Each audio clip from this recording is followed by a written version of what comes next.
Hi, I'm Russ. I'm a native English speaker from London, now living in Italy. I'm a CELTA certified teacher, and today we're exploring the sound that makes English truly English, and that's rhythm. Once you understand this, your speaking will feel smoother and more natural.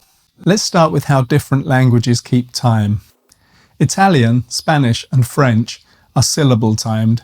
Every syllable takes about the same amount of time, like a metronome. Como estás? Como estai? Equal beat, equal spacing. But English is stress-timed. We don't count syllables, we count stresses. We jump from one strong beat to the next, and everything between gets compressed. Other languages have their own rhythm rules too, so whether your first language is Italian, Spanish or Japanese, English rhythm will feel different because it stretches time between stressed words. Listen to the English heartbeat. I want to watch a film. I want to watch a film. The baby is asleep. The baby is asleep. In English, the strong beats fall on content words, nouns, verbs, adjectives, adverbs, the words that carry meaning. The short connecting function words are the, is, in, to, my, shrink and blur between those beats. That's why English has strong and weak rhythm, strong for content words, weak for small, functional, grammatical words. And together they create that timing pattern that defines fluent English. Now you've heard the rhythm, let's add the music, the pitch. English uses a wider pitch range than most languages. Our voices rise and fall to show emotion and emphasis. In the sentence, she looks really happy today. My voice rises on really and falls through happy today. That rise and fall is what makes English sound expressive and not flat. Weak functional words often use a special sound, the schwa. It's the lazy vowel of English. I'll give you some examples. Imagine my friend turned up for an important job interview, but without a suit, no haircut, he didn't shave, a bit scruffy, you could say.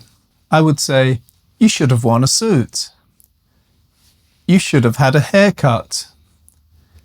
You should have had a shave. Now, listen to the difference. If I pronounce every syllable equally, it sounds a little bit robotic. You should have worn a suit. You should have had a haircut.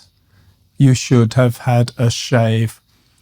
It's clear, but it doesn't sound natural, right? It sounds like every word is given the same weight. It's very syllable-timed. Now listen to how it is again in native English. You should have worn a suit. You should have had a haircut. You should have had a shave. Those should haves become should have. The vowels collapse into schwa, so the sentence flows naturally.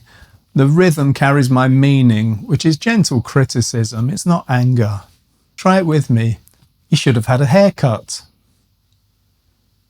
Feel how the weak syllables shrink between the strong beats. That's real English rhythm. Watch and listen how stress and pitch work together to change meaning. I didn't take your book. Someone else did. Maybe John, not me.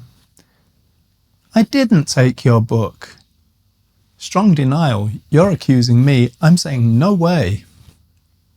I didn't take your book. Maybe I borrowed it or looked at it, but I didn't keep it. I didn't take your book. I took somebody else's book, not yours. I didn't take your book. I took your phone. I took your pen, but not your book. Notice how the stress changes and the pitch changes. It's not just louder, the height of the voice changes too. That's what gives English its expressiveness and emotion. Now, if you want to, try it with me. I didn't take your book. I didn't take your book. I didn't take your book. I didn't take your book. I didn't take your book. This is how native speakers communicate meaning without changing the words. through rhythm, stress, and pitch. When you control that melody and timing, people understand both your message and your emotion. If this lesson helped you, subscribe for more pronunciation insights and rhythm practice from a native Londoner teaching and living in Italy.